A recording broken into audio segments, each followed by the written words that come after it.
today we are going to be watching history's worst software ever, and I would like to let you know right now, it is not me. La la la la. And we also have a Booba Cup on sale for pre-order until July 30th, so please check out the Booba Cup. Bah. Bah. Well, let's check it out. Katie Yarborough woke up on a warm, clear June day in 1985. I was born in June! Not 1985, but I was born in June. And prepared for her 12th cancer treatment. Oh. The 61-year-old manicurist got dressed and drove herself to the Kennestone Regional Oncology Center in Marietta, Georgia. Dude, I have to go get a I don't know why I said I have to. I'm going to go get a manicure before the hand cam stream tomorrow, and I'm also going to go get a pedicure, and my favorite part about the pedicure is when they put your feet in trash bags with wax, and then they peel all the wax off your feet. Where a state-of-the-art linear accelerator called the Therac-25 Whoa! would direct high-energy electrons and/or X-rays into her lymph nodes, as it had done for patients in the area thousands of times before. Oh. The Therac would need only a few seconds to painlessly deliver around 200 rads to her upper left chest.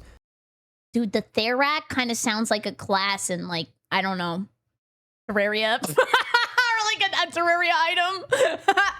But that day, something went wrong. Yarborough felt a red-hot sensation instead of nothing. You burned me, she told the technician, who quickly assured her that this wasn't possible. Huh? Over the next few weeks, she would need one breast fully removed, and her left arm would become completely paralyzed. Oh my god. But her useless arm didn't stop her from living her life. Okay, I know he didn't mean that way, but useless is such a powerful word. Like, it just sounds aggressive. Or from driving. She died 5 years later when her car was struck by a truck on a Georgia highway. Dude. It wasn't even the treatment. It was some dumb driver in a Ford F-150. Katie Yarborough was the first victim of what would be later called some of the worst software-caused accidents in history. This is the true story of the Therac-25. Ooh, I love when he does the ambient Minecraft sounds. This is the 15th video in the series Half-Life Histories by Kyle Hill. I'm really bad about watching stuff in order. I just kind of like vibe. Radiotherapy. How? I wanted to be a radiologist because I saw whenever I was going to school. Well, at first I was going to school to be an artist, and I was like, oh my god, why am I doing this? I'm never going to be able to live and do anything I've ever wanted to do. So then I was looking at other stuff that I could do that would be like a lot more money, and then I saw that radiology, you get a lot of money being a radiologist, and the workload isn't as much as it is to be like a doctor or anything like that. So I was gonna do that, and then I saw how much it costs to go to school, and then like, okay, you guys already all clicked off the video. You do not care. You treat an insidious and deep-seated disease like cancer and its many forms without invasive and dangerous surgeries. That's what cancer looks like? This is like very, what's the word? Trochelophobia? The one with like the holes? One answer, in use for over 100 years now, is radiation, or radiotherapy. Oh. The concept is simpler than its name suggests. Radiation, in the form of high-energy particles and photons, can ionize or otherwise change atoms and molecules. How did we figure this out? That is so cool. Medical W. Now you guys are going to tell me it was figured out in a really horrible way, and then I'm going to look like an asshole again, like the last time I asked about missiles and I asked about planes and stuff. In a sensitive structure like DNA, enough of this damage can lead to the death of a cell. A disease like cancer progresses through the unchecked division of cells, so why not try blasting these mutants with radiation that can, by its very nature, pass invisibly through body tissue? What began in earnest only after World War II and the first nuclear reactors is now a highly sophisticated field that uses... Look at that! It's like we're 3D printing people! Maybe they could 3D print me like, I don't know, more beautiful. That sounded like trauma dumping. uses three-dimensional body imaging and targeted beams of radiation from linear particle accelerators to prevent, halt, and otherwise destroy cancer cells. In the best cases, radiotherapy is considered an effective weapon in 4 out of 10 cancers. No scalpel required. Nice. Nice. In 1976, AECL Medical, a division of Atomic Energy of Canada Limited, Am I brain broken, or is this the Neon Genesis Evangelion font? Congratulations. developed a revolutionary double-pass accelerator, which streamlined linear accelerator designs by using electromagnets to send beams through a target twice instead of once. The Therac-25 was one such double-pass machine, 7 feet high and 12 feet wide, smaller than previous accelerators. Also unlike the accelerators of old, the Therac-25 was run principally by software instead of hardware, lines of code instead of interdependent physical mechanisms. Okay. In 1983, AECL performed a safety analysis on the new machine and started selling the Therac-25 to excited customers. I forget that people have to buy stuff. It sounds a little weird, but like, these are items sold to hospitals. Like, hospitals don't just have like a dev room and spawn in the pieces that they use to like operate on people. This state-of-the-art device was in high demand. However, left out of that 1983 analysis was any interrogation of the software that ran these complicated devices, of the code based on the older Therac-20 model and written by a single person. Wow! This is like the Stardew Valley of medical devices! A coding hobbyist. What? That guy's just doom scrolling all the time. Can we get him to just start like contributing to society? Thank you. Left the company in 1986. He remains unidentified to this day. Yeah! If they're making a video about history's worst software engineer, I didn't touch it. I was not involved. I didn't even think about working on that. Not me. 2 weeks after Katie Yarborough told her technician that she felt a burning sensation during her cancer treatment, there was a red mark the size of a dime on her chest. Oh my god. Dude, this is an example only, but also when I see people with these like things on their back, it's always from cupping. Like, what does cupping even do for you? The cup marks always make me uneasy. This go.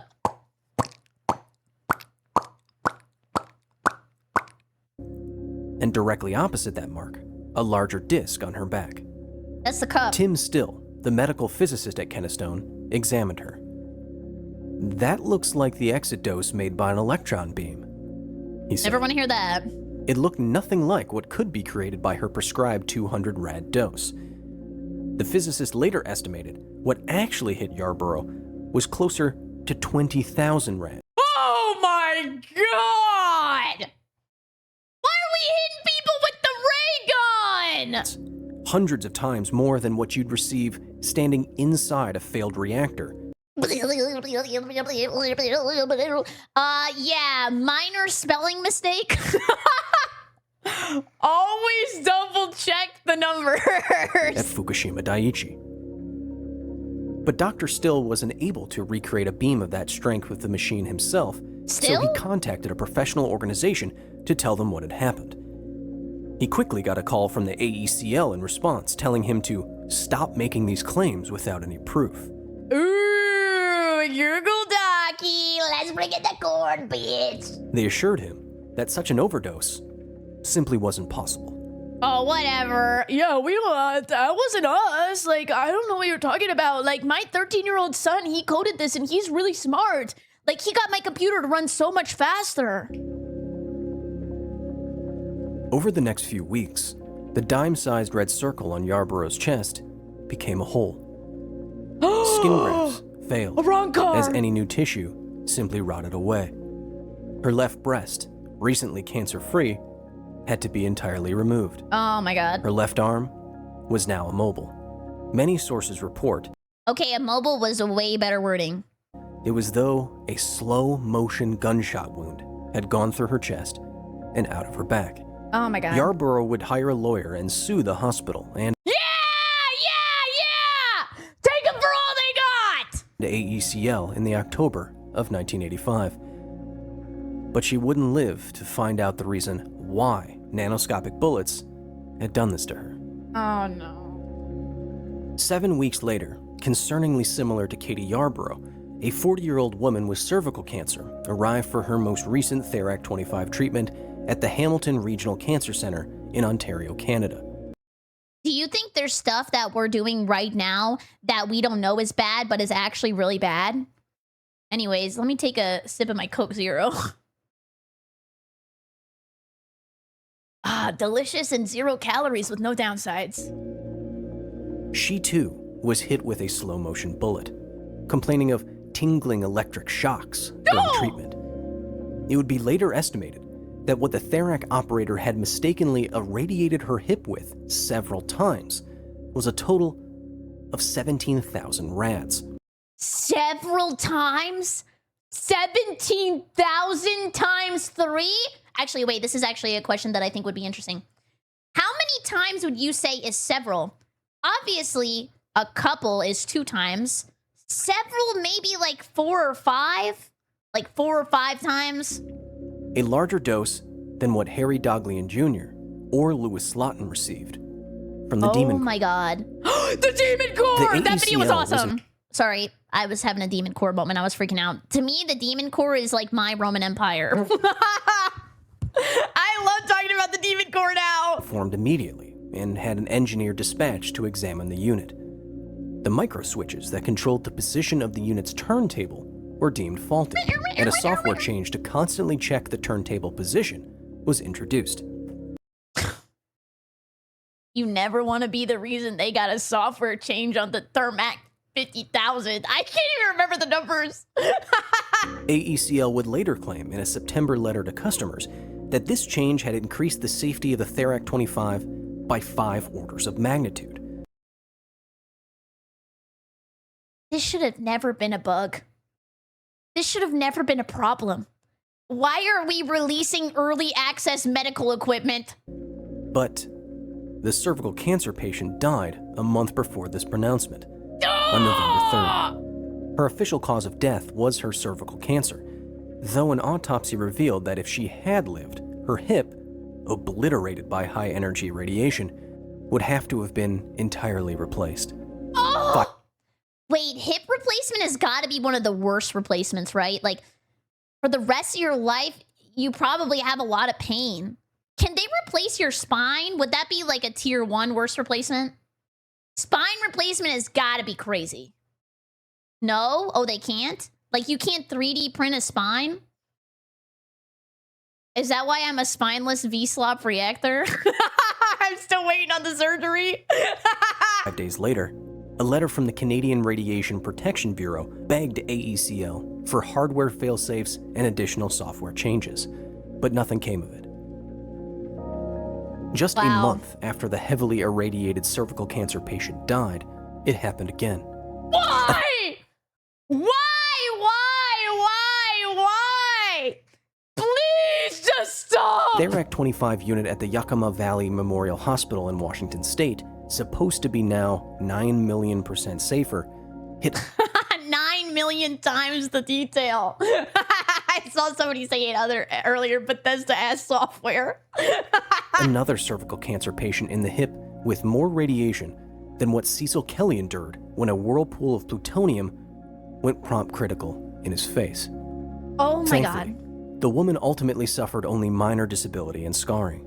Okay. The more impactful outcome was that doctors and Therac-25 operators in the US and Canada were now talking to each other.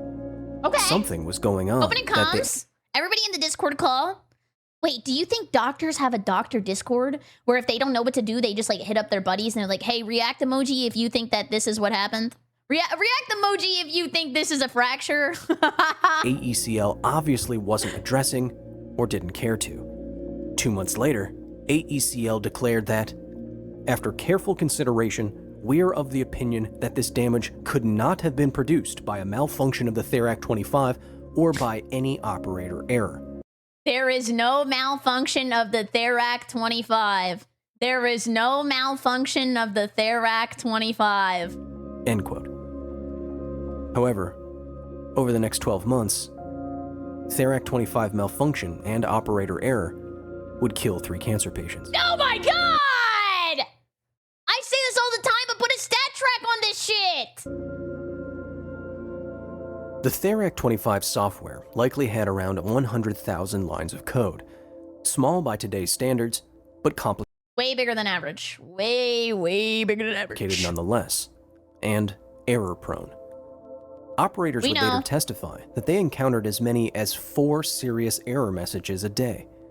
Many of those errors would simply read malfunction with a number from 1 to 64. My God, this is like seeing the check engine light and they do the same thing I did. They go, just drive it anyway. Who cares? We'll figure it out later. These numbers were not explained, not by AECL, not in any manual. Operators also admitted that they became accustomed to this ambiguity rather than fearful of it. They embraced it? Happens every day. Who cares? They could and did simply press P to proceed without knowing whether or not an error code was benign or potentially deadly. It was part of the job to keep an expensive and sought-after machine like the Therac running. Malfunction 54, one of these mysterious, undefined errors, would turn out to be the one you couldn't skip past. Oh, so you unplug it and plug it back in? But it would take 3 catastrophes before anyone figured out what they were allowing to happen. Voyne Ray Cox lay beneath the Therac-25 unit at the East Texas Cancer Center in Tyler, Texas, for his 9th cancer treatment. Well, not the center, but I've been to Tyler, Texas. I played basketball there one time. Well, I say play loosely. I sat on the bench the entire time and ate sour straws. A technician set his dose at 180 rads. Then she noticed a mistake. She had selected X for X-ray instead of E for electron beam.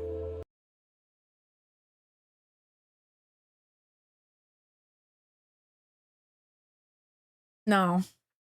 Get her off the team.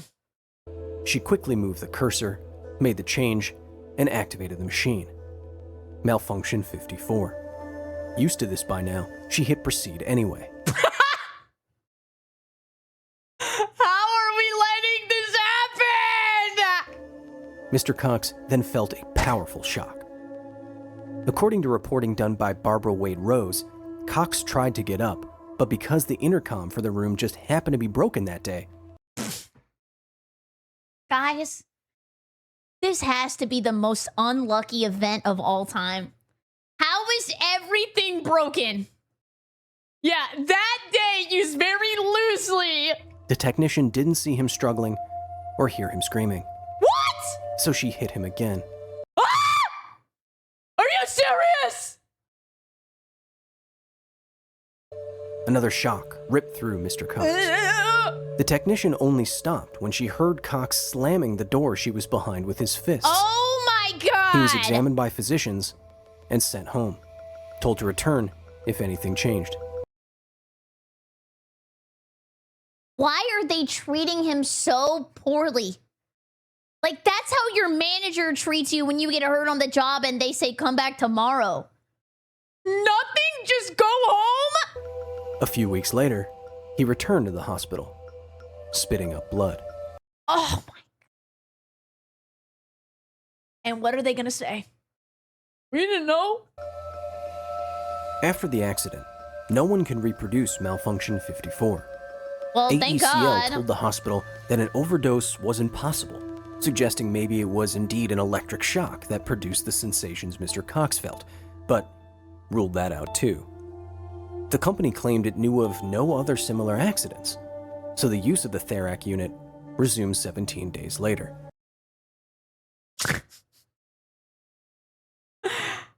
How did they just put it on ice for 17 days?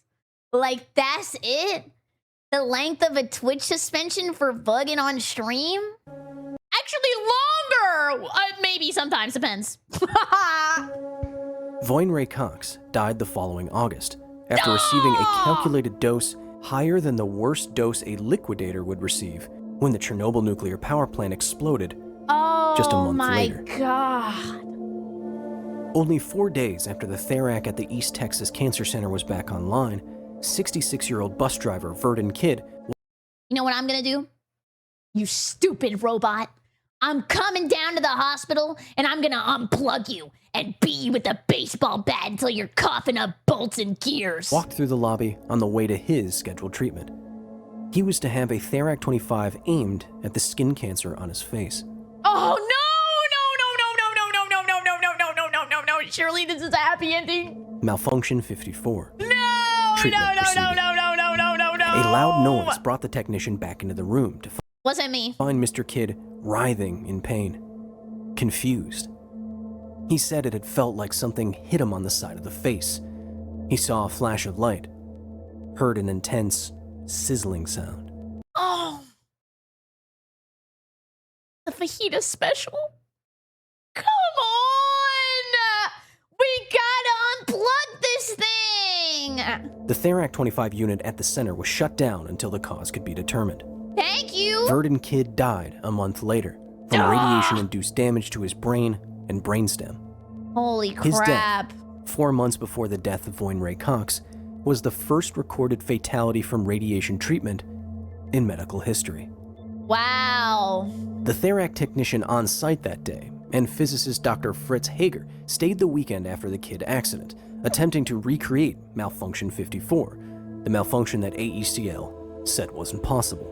Okay. They changed the machine's modes, moved the cursor quickly up and Went to down, BIOS. and typed in different treatment instructions for hours upon hours, and then suddenly, they did it. Dr. Hager telephoned AECL immediately. The FDA They're gonna send like a crazy germa virus to their device and shut it down and say they saw nothing. already investigating the accidents, declared the Therac-25 defective and demanded a corrective action plan, or CAP, from the company. A letter soon went out from the AECL to all Therac-25 users. If he doesn't read it, I Quote, will. effective immediately, and until further notice, the key used for moving the cursor back through the prescription sequence must not be used for editing or any other purpose. What about shitposting? That's all I do at work. End quote. It was something that everyone had missed, and it was finally going to be fixed. Yeah, maybe I would say, not to over-exaggerate, a little too late. Yeah, but what? Even after everyone knew what Malfunction 54 was and how to fix it, the accidents continued. What? How? Did Yandere Dev code this? Oh my god, there was more. You don't think of software as something being able to fail. Once working code is in a computer, how could it bend like a steel beam or break like a pane of glass? But like any machine, there's a difference between how it's supposed to be used in theory. I've watched this video multiple times myself and I don't have the faintest clue what happened. Okay, people go to doctor not make better, doctor, then doctor check Pip-Boy. Oh my god, we just sent them into a crazy zone with a lot of rads, roaches, and now they died. What happened? Check computer. Nothing happened on computer. Why? Email devs at Bethesda. Bethesda, why computer kill people? It didn't. It's your fault. Okay, well, we figured out that we actually have an error code. We checked the logs. Okay, well, now let's try to fix it. Fixes it. People still dying. Bethesda, it just works. Did that help? And how it's actually used in practice. The Therac-25 used magnets to filter and control powerful beams of radiation.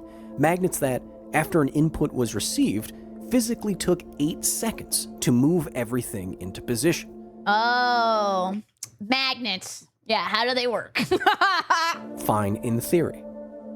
What Dr. Hager had figured out was that if an operator set radiation levels and then made a change to those levels within the 8 seconds it took for the magnets to move, the change was not detected. Okay, more video game. Listen, so it's like when you're lagging in a game and you're already rubber banding, but you keep spamming the health pots or eat the bread. But then what happens is you come back to the spot that you were in, but you never eated the bread. There you go. The magnets were already in motion. Yeah. This could and did allow powerful, unfiltered beams of radiation to strike patients. But then real people die. This animation, reproduced in Ori? Spanish, shows the sequence. This Maybe that might have been the problem. animation, reproduced in Spanish, shows the sequence of events needed to produce Malfunction 54. In theory, an operator would make a change and then wait for the magnets in the machine to move. But an experienced operator working with the Therac every single day, encountering multiple error messages a shift, is in practice more than likely of making a change, like changing a beam from X-ray to electron, within 8 seconds. There was no So this is what we gotta do. Everybody who works at the hospital now has to take a typing test. And the people who actually get hired type 400 words per minute and have no idea what they're doing, need to put their readers on, gotta get real close to the screen. We need people who are technically illiterate. no code in place to check whether the prescribed input on the monitor matched what the machine was actually set up to do. The Therac-25's reliance on software and not hardware interlocks like previous models also meant that input errors didn't have mechanical failsafes that wouldn't listen to the mistakes that ended up fatally irradiating people. Oh. With Malfunction birthday month! 54 finally identified, I'm such a narcissist. That's why I'm a VTuber. I see you and I go, yay! AECL sent the first corrective action plan to the FDA, part of which were changes to the Therac software to tell the machine where the cursor actually was. The CAP was revised twice by the FDA over the next few months, and Therac-25s were back in use before the end of the year. Wow, I'm not 6 going weeks there. later, a Therac unit killed again. Yeah! Guys, send him to the chop shop. That's the only place a stupid Therac should be. That sounded kind of like robotist. Oblivion-ass NPC lines. On January 17th, 1987, Glenn Dodd, 65, walked into the Yakima Valley Memorial Hospital for treatment of a carcinoma. His disease was to be flooded with 86 rads. Oh, God. The Therac instead Bad subtitle there said 86 rats. Do not put me in the rat hole. Please, anything but the rat hole. bombarded the man's chest with 10,000. He died from acute radiation poisoning 3 months later. The staff at Yakima reportedly stopped using the machine altogether after this accident. They were paranoid. Yeah. They thought, this had been fixed. This was safe. What did they miss? What was going on? Eventually, it was discovered that the Therac-25 had another invisible software error. I told you. Chop shop. Inside the code was a so-called housekeeper task that would constantly check whether or not the machine's turntable was in the correct position, make adjustments if necessary, and then revert to 0. Anything other than a 0 in the code, therefore, was an error, and the machine would not proceed with treatment. Again, good in theory. However, like your car's odometer, this code ticked up checks only until a certain value, in this case, 1 byte of memory, 256. Wait, so this is the 1 byte of 87? After that, it would tick over to 0 out of necessity. If a technician entered an erroneous treatment at this precise moment, just an instant before the next check, the computer would read a 0, no errors, and proceed. This is called arithmetic overflow, and it's what killed Glenn Dodd. Ugh. In February 1987, the FDA again declared the Therac-25 defective, recommended that all units be taken out of service until corrective action could be taken. And let me hit him with the bats! Finally, the accident stopped. After months of revisions, AECL told customers, Sorry, my mouth is very dry because my face is peeling off from my chemical mask. I don't know. Let me fix it.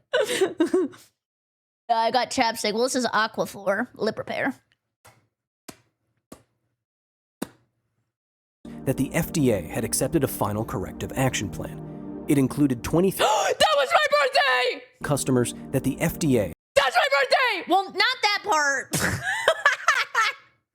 Well, actually, like this. 1997. had accepted a final corrective action plan. It included 23 software changes and 6 hardware safety features, the largest of which was a dose per pulse monitor affixed to the machine that would shut down dangerous doses even if all the software safety checks failed. However, unsurprisingly, after high-profile and unprecedented accidents, 1997, I just turned to dust.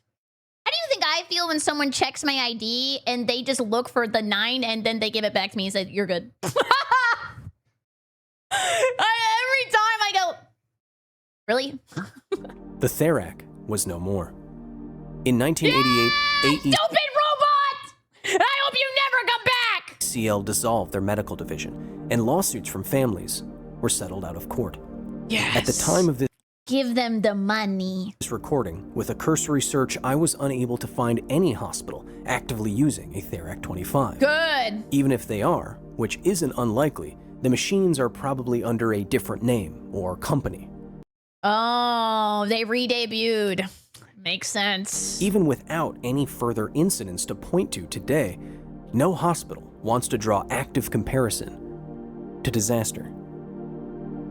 Today, the Therac-25 is more a staple of ethics and computer science class-required readings than it is of medicine. Computer science class. Do not do this shit. What not to A do? unique case study of what can go wrong when new technology is trusted implicitly and when ethical decision-making malfunctions. AECL assumed that the software for the Therac-25, written by a single unidentified hobbyist and imported from the older Therac-20 model, Okay, guys, I have a crazy question. This is kind of a discussion question. Do you think this problem might start coming back because people will like pretend that it's their work and then maybe they give it to an AI and then like the AI just spits something out, but then maybe the AI made like an error, and then what's gonna happen is like nobody double checked it because they said I made it and they were lying because they just wanted to make their money, or maybe they're like overworked, and then what happens is now we have like AI medical machines and then what, you're gonna get blasted. I think that might happen. did not have residual software errors to be tested. It didn't consider how the machine was being used in practice, never envisioning something like Malfunction 54. The company repeatedly denied knowing of any accidents and believed that overdoses were impossible. It made proclamations like 5 orders of magnitude increases in safety that were crazy. physically impossible. Today, the FDA requires documentation on all software for new medical products, Sure. which the Therac-25 didn't have, that can be investigated independently. 10 years after the deadliest software errors in history, reporter Barbara Wade Rose asked Bill Bird, the lawyer for the first Therac victim, Katie Yarborough, to comment on the events. Okay.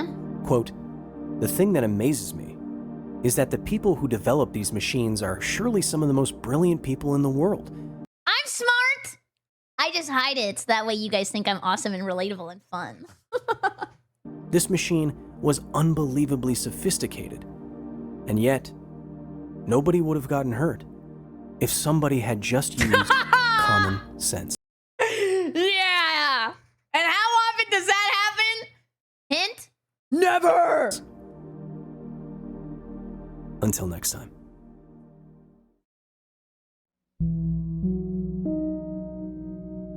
And you'll be in a world with better coding.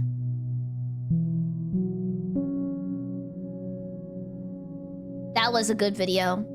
And I like the credits. Clap it, clap it, clap it, clap it, clap it, clap it, clap it, clap it, clap it, clap it. In a world with deadly radiation. You're a good parody writer.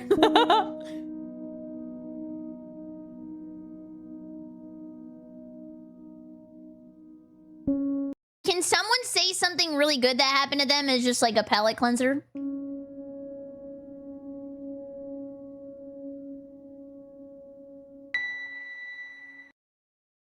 One happy story. I pet a cat today, and my AC got fixed today. Ah.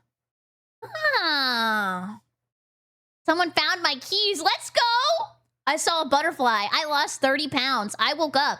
I got an interview today. Power World 1.0 is out. My STD is less itchy today. Well, thank you so much for watching. I super appreciate it. If you're new here, please come by the Twitch stream, Therac-25 and use code Berry for 10% off your gamer size order. And then maybe pre-order the cup and maybe the shirt. That would be awesome. I hope you have a great evening. Goodbye!